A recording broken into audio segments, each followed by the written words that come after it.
Hey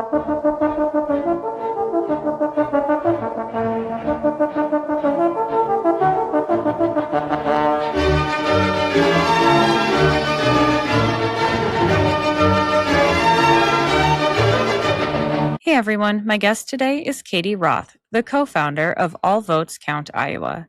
All Votes Count Iowa is a nonpartisan, nonprofit organization working to expand meaningful voter participation in Iowa's primary elections. The organization supports a fair and inclusive process that allows independent voters to participate without changing their voter registration solely to receive a primary ballot. In her prior life, Katie was a retired human resource and executive search professional. She currently serves on the board of directors of Homesteaders Life Company and Iowa Public Radio. She is a member and the first woman president of the Rotary Club of West Des Moines and a graduate and board member of the Greater Des Moines Leadership Institute. She has served on various nonprofit boards and was a mentor for the Lead Des Moines Community Connect program for 4 years. Katie's political involvement began when she worked for then-Congressman Charles Grassley in his 1980 successful campaign for the U.S. Senate. Katie is a graduate of the University of Iowa. She is married to Mark Clark, and they live in West Des Moines. She is an avid bicyclist, scuba diver, and reads in her spare time, unless she's spending time with her 9 grandchildren. Welcome to the show, Katie. I want to thank you for being here today. Thank you so much, Sam. I really appreciate it. Of course. Would you be able to tell the audience about yourself and about your work? Sure, I would be happy to. Like, how far back do you want me to go? I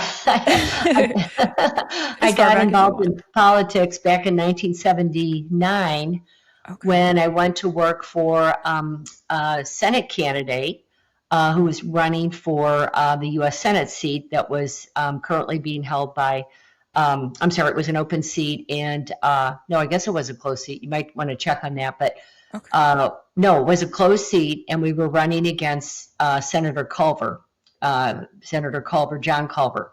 And I was working for a gentleman who was in a primary situation with then Congressman Chuck Grassley. Oh. And as you probably have figured out, since he's been in the Senate for a long, long time, Senator Grassley at that time, he won the primary. And then I actually, through a series of kind of fate or whatever, I ended up going to work for Senator Grassley. And so I went to D.C., worked for him for a little bit, and then I wanted to come back home, establish myself in a career.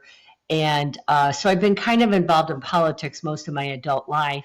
Okay. My husband at the time was very involved in was involved in Republican politics. Unfortunately, he died about 25 years ago.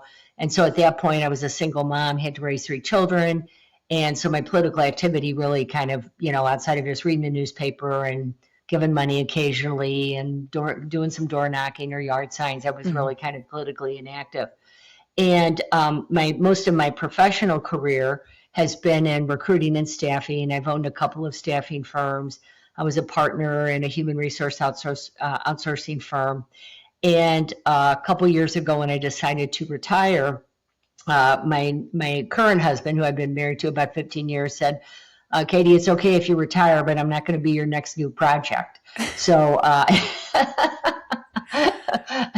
and he still works. He runs a family company in Des Moines. And some friends of mine, and actually one who had worked with me on the Grassley campaign, Tom Seinhorst, and his good friend Brad Williams, got together and started talking because we initially got very interested in ranked choice voting.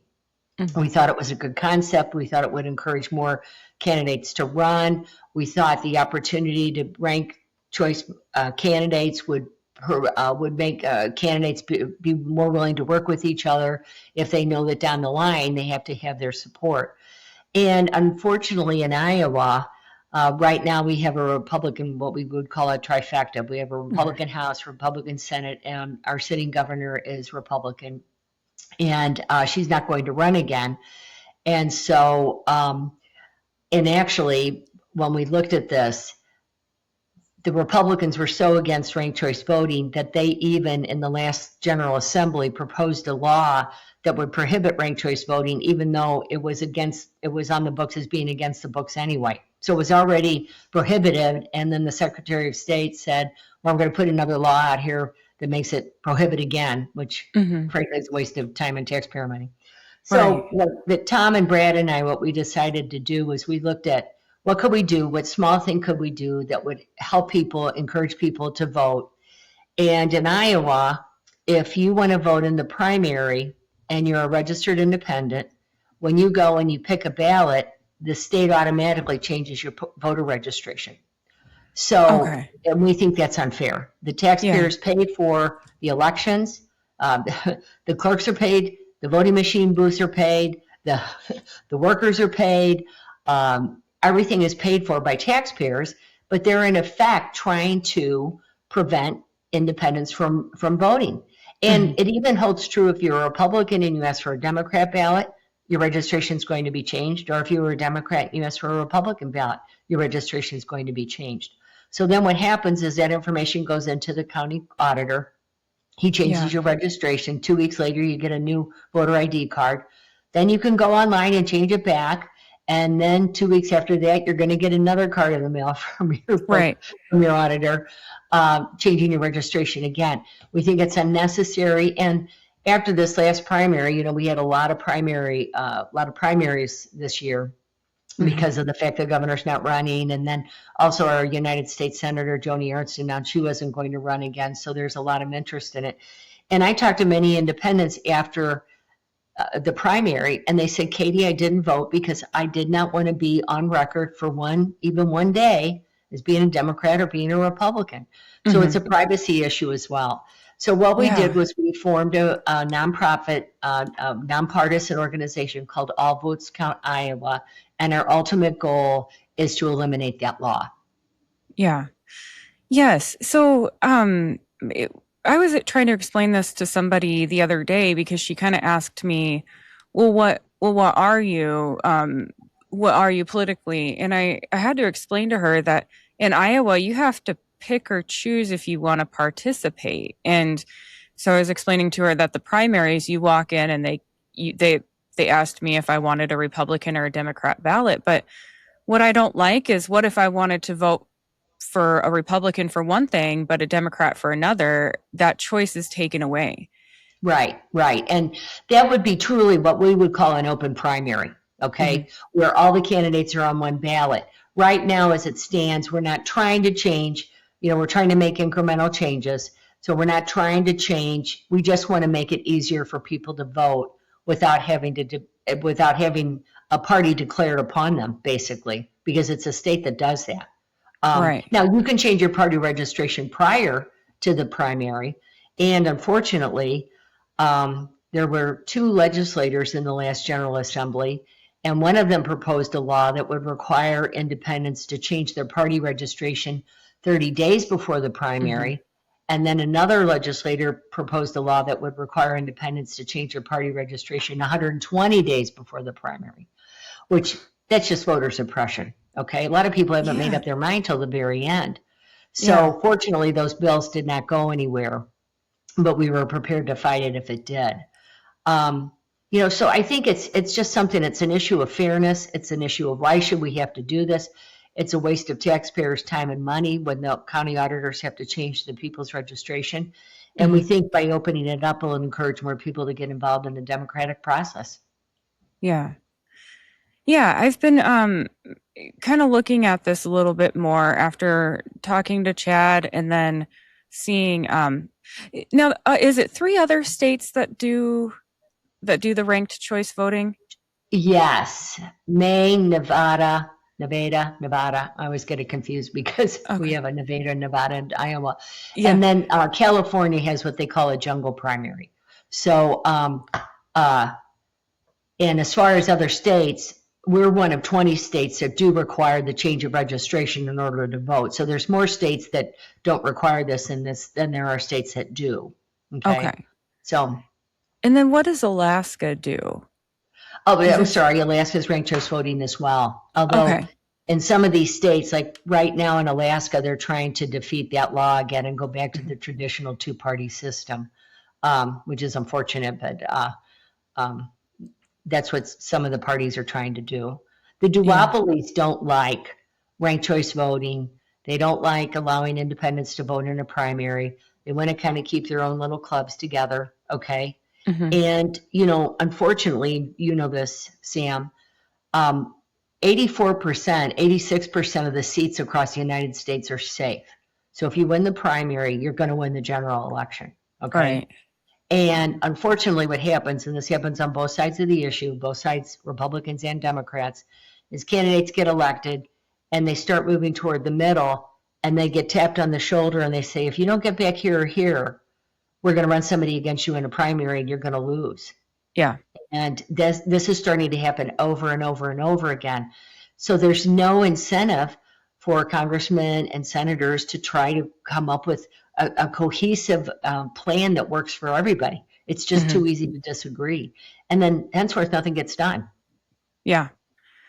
Yeah, and that's the frustrating part because we have a lot of complaints right now about nothing getting done, as you just said, and it's you see like Thomas Massey, Rand Paul, John Fetterman, they'll go against their party and then they get attacked for it. It happens on both sides, and it's like, but if it's the right option, it shouldn't be a one party issue.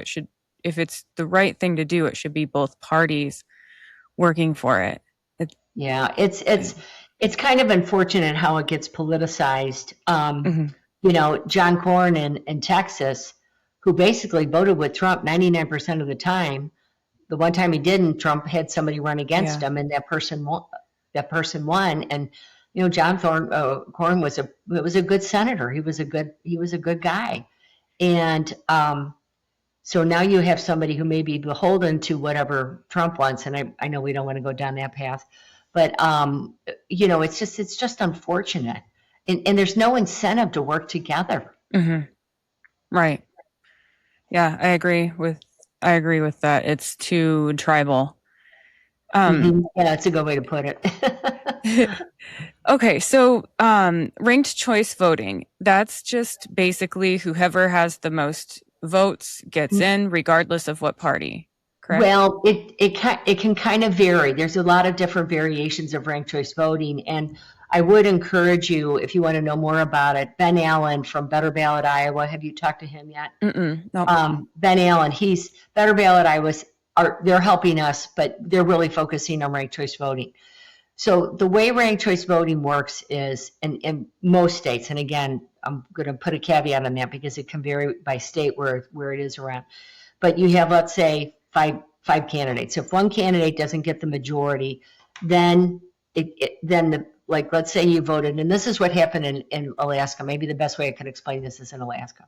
So in Alaska, 2 congressional seats ago, okay, not this last time, but before, there was 3 people running. One was Sarah Palin. One was the grandson of a congressman who had held the seat forever. And then there was Mary Peltola. Sarah Palin obviously is a Republican. This young man, this grandson, was a Republican, and Mary Peltola is a Democrat. Okay. Okay. And so what happened with ranked choice voting is Mary Peltola won because the people who voted for the grandson, their number 2 pick was Mary Peltola. So you had a whole group of people that voted for the Republican, and then as their second choice voted for the Democrat. And the Right. Democrat won because when the congressman's son didn't get enough votes, his second choice votes went to Mary Peltola, and so then she got elected. So Okay. unfortunately, she got defeated by this congressman's son the last, but she's running again. So we'll see what happens. So that Yeah. kind of is it. It's kind of like if you go into an ice cream store, okay, and you say chocolate's your favorite. Oh, they don't have chocolate. Okay, well then I'll have vanilla. Oh, okay, they don't have vanilla. I'll have strawberry then. People rank choice every day. You rank choice Yeah. when you go into a restaurant. You rank choice when you go into the chocolate shop. People are used to doing that, but it's there a lot of what I would call the duopoly, which are the big Mhm. major parties, the Republican and the Democrats, have a vested interest in keeping their power. Okay? Yeah. Politics is a big business. It's media, it's advertising, it's lobbying. It's, Yeah. and once you get that power, you don't want to let go of it. And we're all human, so Yeah. Yeah, I I've been paying more attention into how much work it takes to go into politics, and part of me is like, well, I don't blame them for not wanting to let it go because if it took a lot of work to get there, no matter who you are. Um, but well, I guess it some, takes a lot of work, but it takes a lot of money. yeah, right, right. That's And yeah, and I think some people don't have to try near as hard as others, but to win, but you know, well, and once you get elected, it's a lot easier to stay elected because you're going to continue to get money. right, right, And yeah, unfortunately with Citizens United, can't, now you can have money that you don't know where it's coming from, supporting candidates. And that's something else that we should, but the Supreme Court ruled on it. So that's kind of that's a tough nut to crack. yeah, But having said that, we still have the best system in the world. Okay. yeah. We still live in the best country in the world. Fraud and corruption unfortunately happens everywhere. Uh, we just want to make the playing field a little bit more level. Right, right. Yeah, you were talking about Chuck Grassley earlier, and uh, I've been seeing some people talk about him online, like outside of Iowa news, and just because he's always he's posting about the corn, and so while Lindsey or not, sorry, Lindsey Graham is dead. Mitch McConnell, he's kind of MIA, and then Chuck Grassley's 92, right? Yeah, I think he Okay. is. Yeah. But yeah, they're like Mitch McConnell's MIA, but Chuck Grassley, he's out there in the cornfields. He's out. I mean, he's still very active in Oh, politics. I yeah. mean, No, he's amazing. Senator Grassley's got a yeah, lot of energy. He's a good man. yeah, I think he's had Iowa's best interest at heart. Um, having said that, should he have run again last time? I don't know. right. Is there, should we have had term limits? Our founding fathers never envisioned that people would get these jobs and stay for life. I mean, when Yeah, they ran for Congress, it was at financial peril to their families. And then they went back to the businesses that, fed their families. And we probably do need some kind of term limit just because, even though I think Senator Grassley's as sharp as a tack, a lot of people who get older are not. And hmm, also, you need to pave the way for the younger people who want to run for office. So, yeah, yeah, I can't say enough good things about Senator Grassley. He's a great guy. yeah, yeah, yeah. I always find it fun to hear people talk about Iowa eh, when they're outside of Iowa because I feel like we get kind of forgotten sometimes. Is our we're considered a flyover state, right? Yeah, Yeah, yeah, which is unfortunate because, you're gonna, well, this. We're gonna see a lot of activity because we're gonna have a lot of presidential candidates start to come in. It's yeah, tragic that the Democrats lost their first in the nation caucus. Very mhm, unfortunate. And the Republicans tried to help the Democrats keep that, okay, because it just overall it benefits the state, brings them yeah, money, brings them media attention. And a good friend of mine lives in Boston, and when her parents were alive, she would come and visit.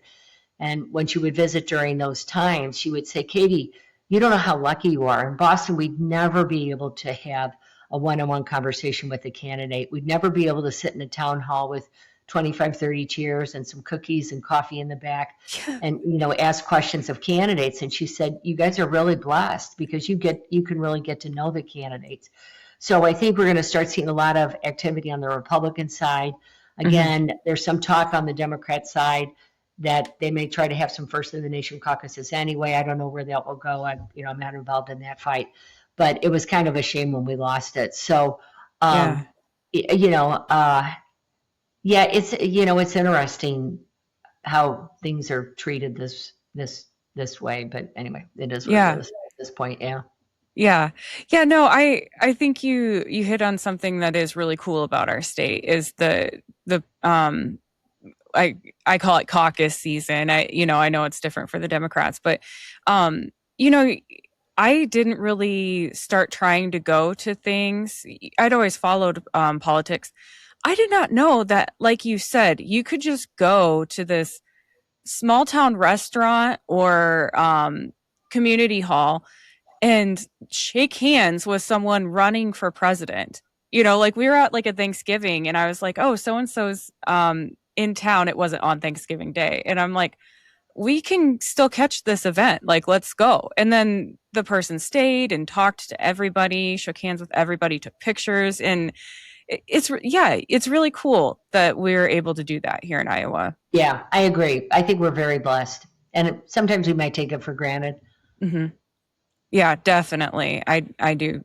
I need to keep stuff like that in mind sometimes when it's freezing out and everything's covered in ice. But it's colder in Minnesota. Oh, true. Yeah. Okay, so where could people get involved if they'd like to with this? Well, thank you for asking that. First off, we do have a website. It's www.allvotescountoiowa.org. We've had several people host what I would call little house parties for us, where they just invite their neighbors and friends. We're not asking for money. If they give us a check, that's great. But we're just trying to spread the word because so many people, if you're a committed Republican or committed Democrat, a lot of people just don't know this. Mm-hmm. So many people that I've talked to said, "Oh, Katie, I didn't realize that if you're an independent or you pick a different ballot, your party registration is going to be changed." And so people can have house parties for us. I do some speaking. I spoke to a Rotary Club a couple weeks ago in Marshalltown. They can certainly contribute. We won't turn money away. Mm-hmm. And what we have done, some in Des Moines, we just did a campaign to raise some money, and we sent out 800 pieces of mail, and I had 4 or 5 of my good friends and 2 or 3 new friends came over, and we actually hand addressed the envelope, stuffed and put in a brochure, sealed it, and put a stamp on it. Real old school campaign work. And so I think the biggest thing is spreading the word about what we're doing. I try to do a Facebook post a couple times a week just to tell people what's going on. They can sign up online for our newsletter. I try to do a newsletter about every 10, 15 days. I don't want to deluge people. I don't want to mm-hmm. turn people off. But we try to put things of interest about what's going on in Iowa and also across the country. Because what's really great is that there's a lot of chatter about this. Yeah. The independent group out of Washington, D.C., is working on helping independent candidates. Senator Joe Manchin, who changed his party registration to independent, has been helping them. There's a lot of states where the open primary people are trying to prevent the state from reversing an open primary because there's in some states, both sides again, some Democrat states and some Republican states where the people in control are trying to change it back to the old way, so they're helping them with that. So it's and we love talking to people. And again, I'm happy to sit down and have coffee or talk to anybody on the phone about what we're doing. And mm-hmm. It's just what we did do was we did get a nice grant from a large election reform organization, and that allowed us to go out and reach. And what we did was we picked 4 key Senate districts, and we picked 4 key House districts, House leadership and Senate leadership. And we reached out to these people via text and Facebook, and I think Instagram, and asked them how they felt about this. And we had over 2,000 people sign up, wow. which we thought was just outstanding. Yeah. And what will be important about that is, let's say if this issue comes up again in the next General Assembly, which will start in January. Actually, the committees are already meeting now, but if this comes up and that law is proposed again that would require independents to change prior to the party for any given length of time, we'll be able to have a group of strong volunteers that will reach out to those people and say, hey, we don't like this, and we vote. And mm-hmm. so that was something that we got accomplished this year, which was a huge milestone. It was really good use of that money. So, speaking engagements, having a house party for us, signing up on our website, following us on Facebook and Instagram. I haven't conquered Meta yet, the Twitter. I haven't conquered Oh, that yet. yeah. But, if somebody wants to volunteer, we got lots of different jobs for them to do. So, Yeah. Okay. Um, you you had kind of talked about like in Iowa we have the trifecta and how some of the Republicans are against the effort, but the way I see it is if that's how the Iowans feel, we could have this in place and it might not change the outcome that much anyways, but at least more people would get representation and like the independent voters would still get representation. and I think it will not, I think sometimes they feel left out. And Mhm. independent voters aren't apathetic. They're not uninterested. They just, Right. they want to vote for the person. And there's really nothing wrong with that, you know? Right. um, and so to kind of make it, give them a hurdle or make them automatically to have their party registration changed, just isn't, it's just not right. It's just not right. It's not fair.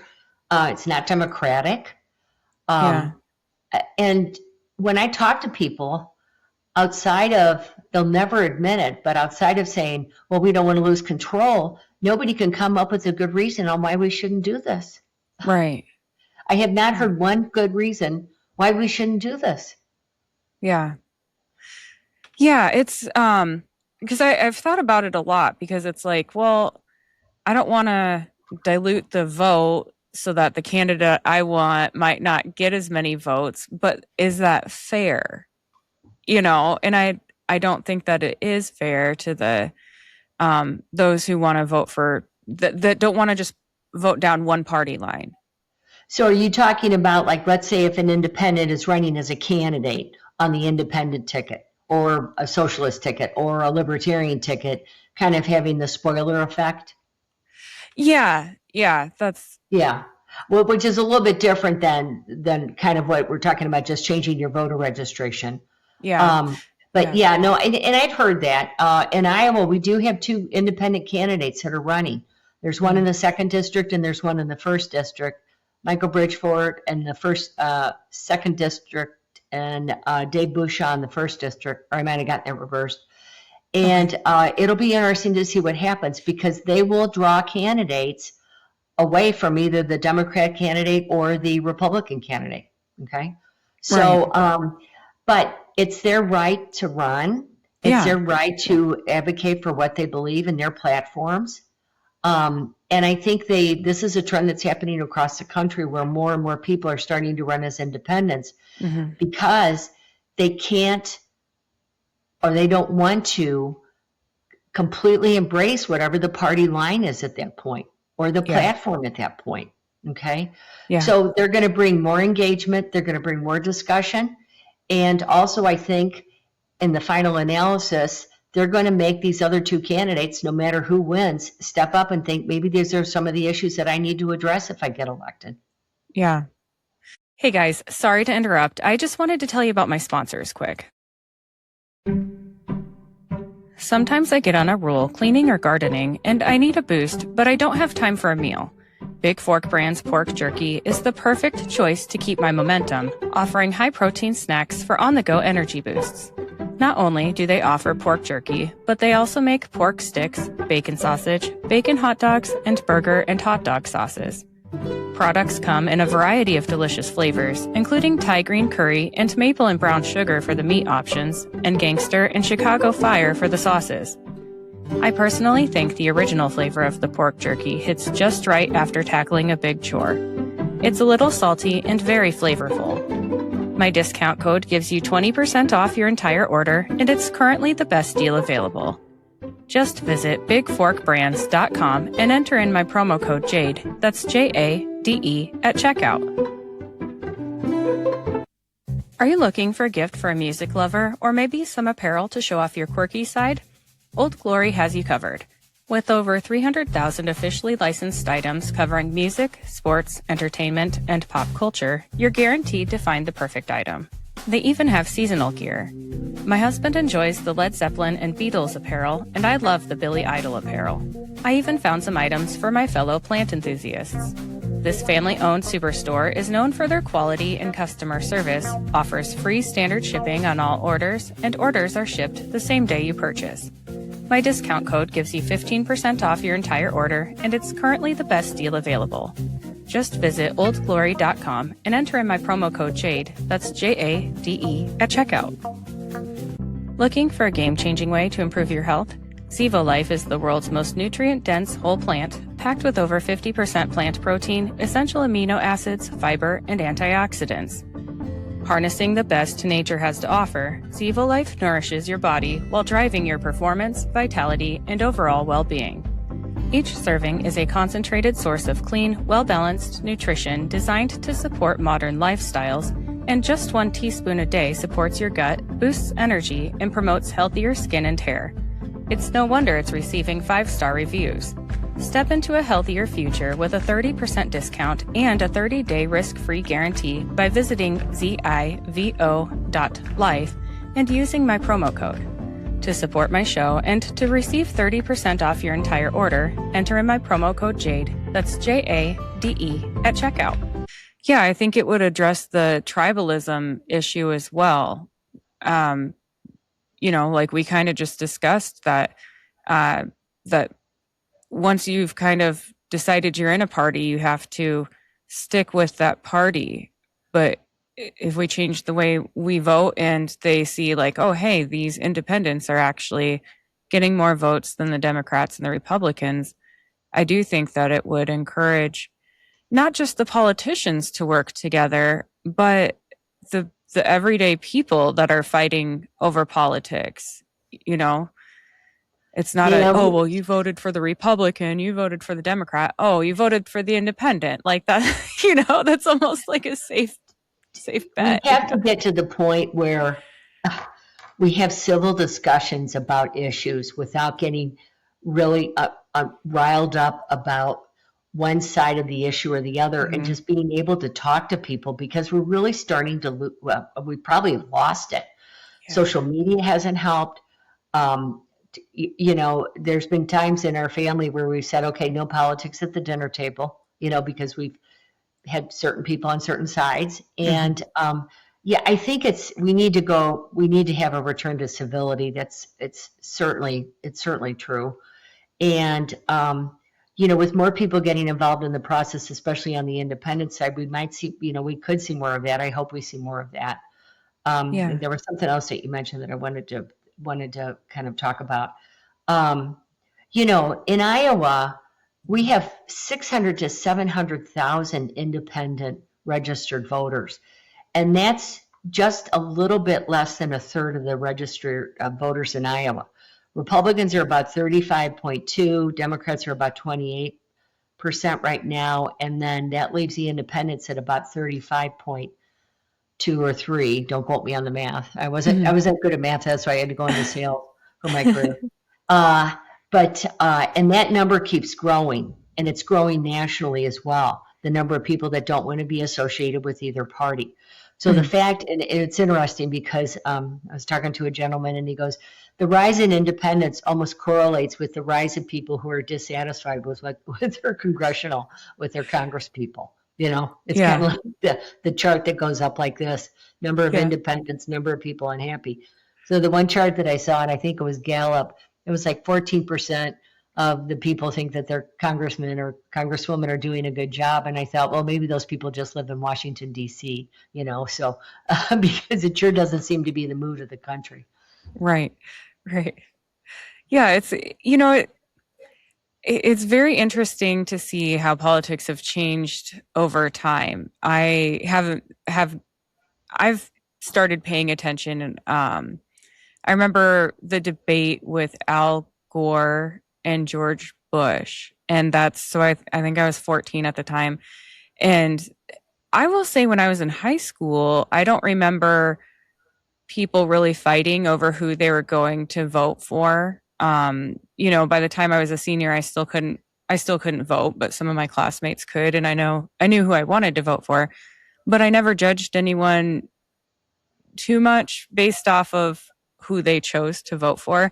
And that's completely different now. And Also, people don't know how to mind their own business either. No. It's almost like we're looking for clues on how someone voted, and I mean, why? Why are we doing that? I don't know why it's changed that way.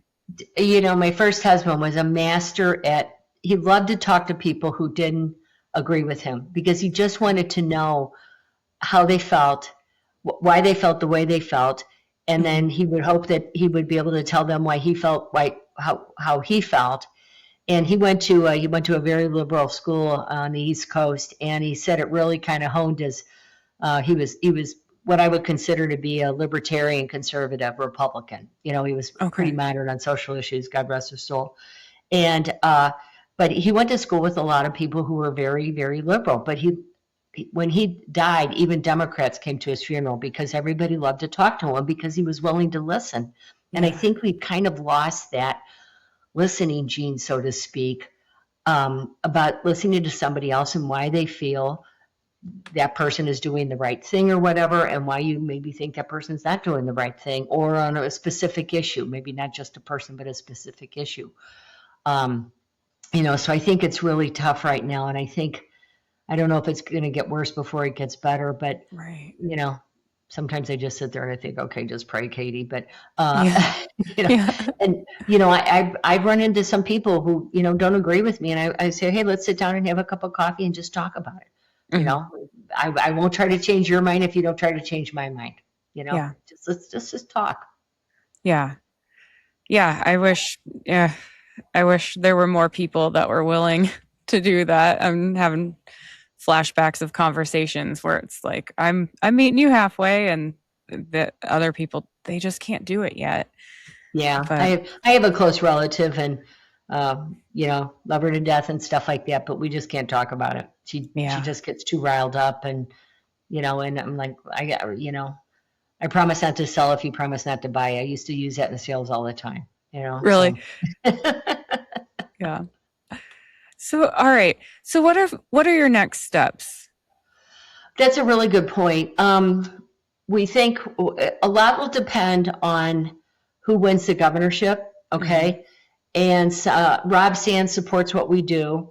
I haven't heard Okay. Tom Lane's attitude on the topic, although his running mate is one of the legislators that did propose that law that would require independents to change prior to the primary. Okay. So I don't want to assume anything, but so what we'll do is continue to do outreach. We'll continue to do coalition building. We'll continue to reach out to people in those key Republican and Democratic leadership districts on both Hmm. sides. Um, it'll be I'm not a prognosticator, so I still think probably the House and the Senate will stay Republican. Okay. Yeah. If Right. Rob Sam wins, then he's got, a challenge on his hands because they probably won't go along with some of the stuff that he will want to do. But what we're hoping is that in 2028, we have enough support by legislators on both sides of the aisle that we can have legislation introduced that will eliminate that law. Okay. Gotcha. Yeah. I was actually going to ask you what you don't. I mean, you not how you plan to vote, not your personal opinion. Um but you're definitely more in tune on the Iowa politics than I am. So I didn't know if you had any predictions on how you think the the governor's race is going to That would, go. yeah, geez, that would, the polls change every day. Okay. Yeah. So, so I would never feel like I'm, uh, smart enough or know enough to know who's going to win because we still have a long time. I mean, we've still I know. got I'm looking at my calendar here, obviously, we've got half of August, September, and October. Mhm. So we could see a lot of surprises then. We could hear a Yeah. lot more about how the candidates feel. They're going to, of course, run massive, massive amounts of advertising with probably Yeah. a lot of untruth on both sides. You see it on both sides. Sometimes you just have to look at that stuff and go, is that really true? And then try to find some source that will verify it or not. Yeah. Um, You know, if I could make a law all by myself, I would say you just can't do television advertising. You know, you have to go Right. out and do door knocking and talk to the people and try to get your votes that way rather than spreading lies. And again, both sides do it. It's Mhm. not indicative of one or the other. But the real question is when are you going to run? Oh, that is I've actually been asked that a couple times and I don't know. I maybe after I have a little less pets, a little less responsibility. But it's great. You're doing what you're doing. It's great Uh-huh. that you're helping to educate people. You work for the DNR, so you're probably very closely aligned with all these water issues that are Mhm. going on. Well, it sounds like you run the water treatment plant. Yeah, that's what I do. The Yeah, paperwork's yeah, just handed into the DNR, yeah. but yeah. Yeah, That's become a huge issue it is. Yeah. this time around, especially with the nitrites in the water Yes. and that kind of thing. So we need knowledgeable people to run for office. Mhm. And you don't have to run for Congress right out of the bat. You can run for your city council. You can run Yeah. for your school board. You could run for, and then, once, if you like it, then what you do is then you run for the next office and the next office and the next office, Yeah. and then it might be Senator Sam. So, that's how it is. But, Yeah. but thank you for being involved because I think unfortunately, there's a lot of Gen Xers that are just kind of checked out Yeah. and just don't want to be involved in any way, shape, or form. And I always say it was a good friend of mine, her sister, who was running the Democratic Party up in Minnesota, said, "Voting's not the most you can do, but Mhm. it's the least you can do." Yeah. Right. And when people say that they don't vote, I'm just floored. I'm Yeah. just floored because it's so critical that we elect good people. Mhm. And I do think most of the people that run for office are good people and are very well intentioned. I really do believe that. Yeah. But we have Yeah. to get if we can't vote, if you don't vote, then you have no say. Yeah. You have no say Yep. because you didn't vote. Yeah. So You know, it's funny that you mentioned that because when I was in college, I bartended through college, and there's all these guys just complaining like crazy at the bar, looking at the happy hour crowd, complaining about politics. And then I'm like, all right, well, I've got a group of 7 of you. Let's go vote, and they would only do like the general election, like it's pulling teeth trying to get people to do anything else. And it's just like, this whole group is you know, and the significant. crime of that is if you don't vote in the primary, when you vote in the general election, the decision's already been made for you. Yes. The Yep. decisions are being made in the primary. Yep. So I've a lot of people go, well, it's the lesser of two evils. I'm not going to vote. Well, that's your fault because if Yeah. you don't get involved in your caucus or you don't get involved in the primary, then when you do get to the general election, those two decisions have been made for you. Yeah. Yep. Yeah, I talked to one guy who was running for Senate out of Idaho, and unfortunately, he did not make it through the primary process. But he had said, if you don't want to hate your choices in November, you need to vote in the primaries. Like, It's perfect. It's yep, perfect. Yeah.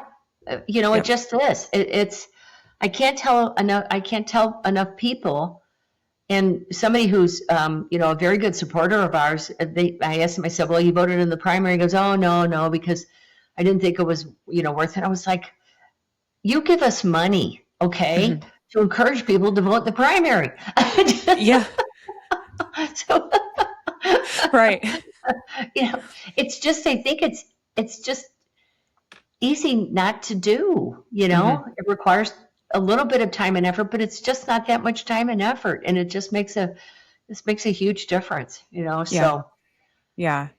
Well, and I know that there are some complaints and about early voting. There's a lot of complaints about the mail-in voting, but I I personally like the early voting because then people can get their votes in before the actual election day. It's not as busy. If you work weird hours, just pop If you're out in. of town, yeah, Yeah. you're Yeah. out of town.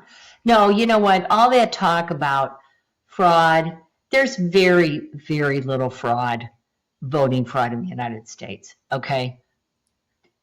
There have just been Mhm. studies after studies after studies, and just saying that there's voter fraud doesn't mean that there's voter fraud. Okay. Mhm. All right.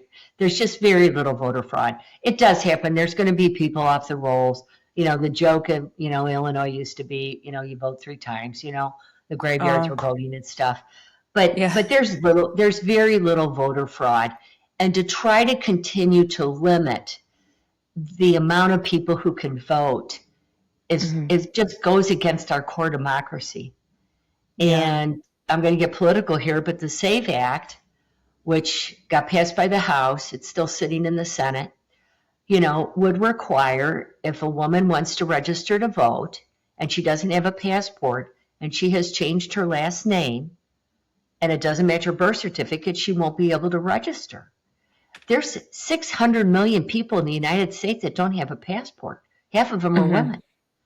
I mean, it's a terrible, terrible voter suppression act.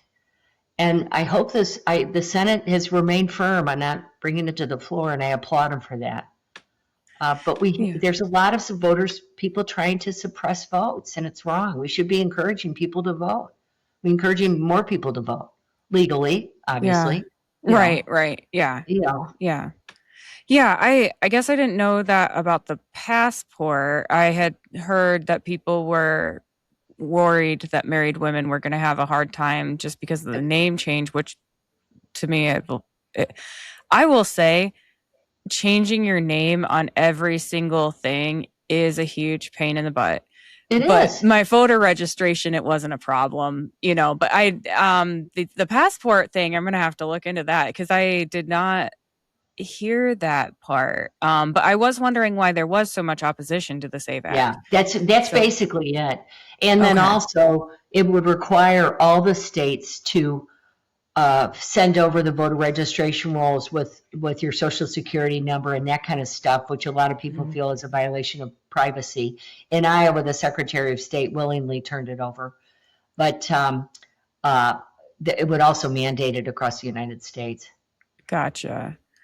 Yeah. I guess like for mail-in ballots, I I personally would like to see certain states be a little bit more strict about when they arrive and when they're counting. Um, but then like at the same time, that would also with the the legislation that people were trying to push to have people registered a certain way so many days before the election, like the 120 days, like you said, that's a third of a year.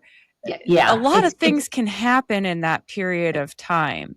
yeah. The candidates could drop out. More candidates can get in if it's before the filing deadline. Yeah, Hmm. it's an effort it's a suppression effort. It Hmm. just is. I don't know how Yeah. else to say it. I don't know how anybody can justify that. Yeah. And I also want to make it clear, we're not talking about the caucuses. If you go to your caucus, you should be a registered Republican or registered Democrat. I think that's Right. perfectly, because they pay for it. The Democrats and the Right. Republicans pay for their own caucuses. They don't pay for the elections. Right. So when I've run into that, rare Republican or rare Democrat that goes, no, we shouldn't change anything. I'm like, well, then just solve the problem and you guys just can start paying for the elections and you can exclude everybody you want, which I really wouldn't want. Right. You know what I'm saying? It Yeah. would be bearable. Yeah. But they're like, well, I don't want to pay for it. I'm like, of course you don't, because the Yeah. taxpayers are right now, but you want to exclude people. So, Yeah. yeah, the mail in ballot thing is tough because I've mailed, you know, I've mailed birthday cards a week in advance and they haven't arrived on the person's birthday. Right. Yeah. So Yeah. That is verifying that true. the postmark is accurate or it sits, at the bottom of a mailbox because it didn't get scooped up correctly. Yeah. That's a tough thing. So maybe there should be some kind of compromise if it's postmarked by X date or 10 days after the postmark. But then you run into, well, if a winner's been declared and you allow ballots after the postmark or the date of the postmark, Hmm. could there be a chance for fraud? So Yeah. um, it's yeah, that's the whole the mail and ballot thing is we should continue to be able to do it. Maybe there need to be a little more rules or regulations around Right. it or whatever, so. Yeah. Yeah. I wouldn't want to take it away entirely, but maybe make it a little bit more strict. But people might think like, okay, well, why wouldn't the mail get scooped up? Well, I will tell you, um I had deposited money into a bank overnight box, and it never reached my account. And I remember when I had deposited it, it felt weird.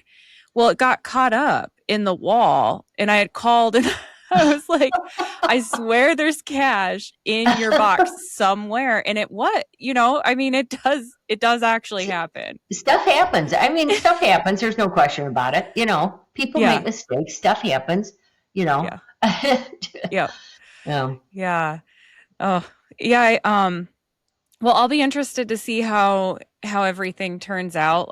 Oh, yeah, and I was going to say that differentiating between the caucus and the primaries. Yeah, it's that important. is yes. Yeah, they're different ball games. Yeah, But it is, and a lot of people don't understand that.